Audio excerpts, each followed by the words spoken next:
السلام علیکم پیارے بھائیوں اور بہنوں، آج کی ویڈیو میں آپ کے لیے ایسا وظیفہ لے کر آیا ہوں کہ اگر آپ کا رنگ کالا ہے یا سانولا ہے اور لوگوں کی باتیں سننی پڑتی ہیں تو آج کی اس ویڈیو میں آپ کو دو وظائف بتانے لگا ہوں۔ دونوں میں سے کوئی سا ایک کر لیجئے یا دونوں کر لیں تو زیادہ بہتر ہے، تو انشاءاللہ عز و جل آپ کا رنگ گورا ہو جائے گا اور چہرے کی خوبصورتی زیادہ ہو جائے گی۔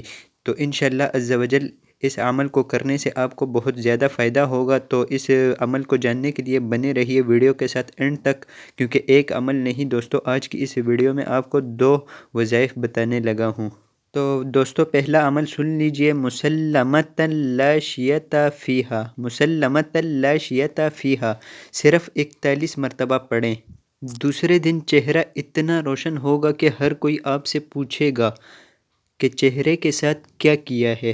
دوستو شرط یہ ہے کہ اس عمل کو آپ نے یقین کے ساتھ کرنا ہے، اور دوسرا عمل جو ہے دوستو وہ یہ ہے کہ چہرے کو خوبصورت بنانے کے لیے آپ نے وَإِذَا بَطَشْتُمْ بَطَشْتُمْ جَبَّارِينَ، وَإِذَا بَطَشْتُمْ بَطَشْتُمْ جَبَّارِينَ، یہ قرآن پاک کی ایک آیت مبارکہ ہے۔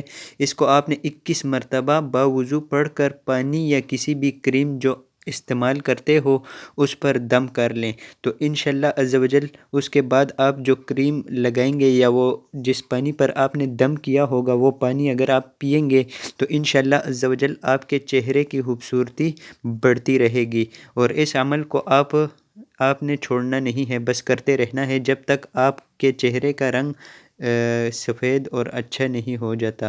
دوستو کیسی لگی آپ کو آج کی ویڈیو؟ کمنٹ سیکشن میں ہمیں ضرور بتائیے گا۔ ویڈیو اچھی لگی ہو تو اس ویڈیو کو ایک لائک کر دیجئے، اور چینل پر نئے آنے والے دوستوں سے گزارش ہے کہ اس چینل کو سبسکرائب کر دیجئے، کیونکہ اسی طرح کی مزید ویڈیوز میں آپ کے لیے لاتا رہوں گا۔ اللہ حافظ۔